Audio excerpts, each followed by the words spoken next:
লন্ডনের পূর্বাঞ্চলে জাতীয় নাগরিক পার্টির এনসিপি নেতা ও সংসদ সদস্য হাসনাত আবদুল্লাহর একটি অনুষ্ঠানে যোগদানকে কেন্দ্র করে সৃষ্টি হয়েছে তীব্র রাজনৈতিক উত্তেজনা।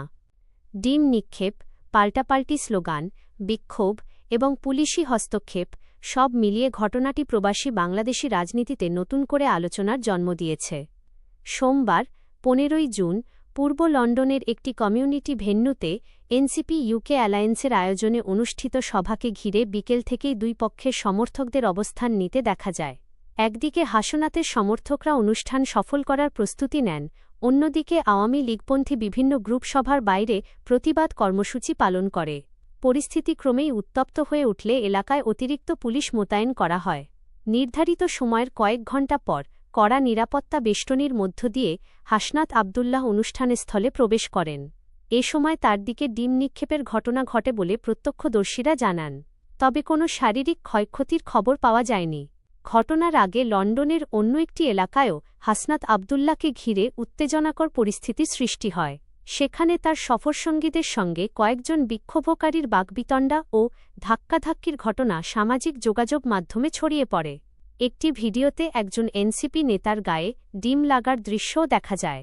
তবে পুরো ঘটনার সবচেয়ে আলোচিত অংশ হয়ে ওঠে সভামঞ্চে হাসনাত আবদুল্লাহর প্রতিক্রিয়া।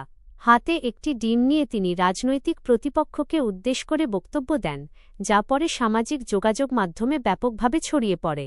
সমর্থকরা এটিকে রাজনৈতিক ব্যঙ্গ হিসেবে দেখলেও সমালোচকরা বলছেন, এমন পরিস্থিতি প্রবাসী রাজনীতির ক্রমবর্ধমান মেরুকরণেরই প্রতিফলন। উত্তেজনার মধ্যে পুলিশ কয়েকজনকে আটক করেছে বলে জানা গেছে। যদিও তাদের বিরুদ্ধে কী ধরনের ব্যবস্থা নেওয়া হয়েছে সে বিষয়ে আনুষ্ঠানিকভাবে বিস্তারিত কিছু জানানো হয়নি। রাজনৈতিক বিশ্লেষকদের মতে, বাংলাদেশের রাজনীতির সংঘাত ও বিভাজন এখন শুধু দেশের ভেতরেই সীমাবদ্ধ নেই, প্রবাসী বাংলাদেশি সমাজেও তার স্পষ্ট প্রতিফলন দেখা যাচ্ছে। লন্ডনের এই ঘটনা দেখিয়ে দিল, রাজনৈতিক মতবিরোধ এখন সভা সেমিনারের গণ্ডি ছাড়িয়ে প্রতীকী প্রতিবাদ, পাল্টাবার্তা এবং সামাজিক যোগাযোগ মাধ্যম কেন্দ্রিক লড়াইয়েও রূপ নিয়েছে। সব মিলিয়ে একটি শুভেচ্ছা সভাকে কেন্দ্র করে শুরু হওয়া বিক্ষোভ শেষ পর্যন্ত প্রবাসী রাজনৈতিক অঙ্গনের অন্যতম আলোচিত ঘটনায় পরিণত হয়েছে।